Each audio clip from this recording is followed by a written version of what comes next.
Ready? Just showing the rotator cuff muscles and the teres major. Okay. So we know we're on the back side because we see this structure. This is the spine of the scapula. So above the spine of the scapula is the supraspinatus. So remember, the supraspinatus originates from the supraspinous fossa, and it does abduction or abduction. So this is an abductor.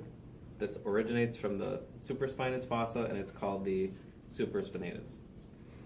Below the spine of the scapula is the infraspinatus. It originates from the infraspinous fossa, and it inserts onto the greater tubercle of the humerus, which means its action is external or lateral rotation. Down here, it's kind of with it. It goes very much along it. Is the teres minor. Don't have to know the origin, but the insertion of teres minor is the greater tubercle as well, so it also does external or lateral rotations. And then the very last inferior one is not a rotator cuff muscle, but it goes with teres minor. It's teres major. Teres major, same thing, don't worry about the origin, but the insertion as it dives in is actually the lesser tubercle of the humerus, which means it does the opposite action of teres minor. So it's going to do internal or medial rotation of the shoulder or the arm.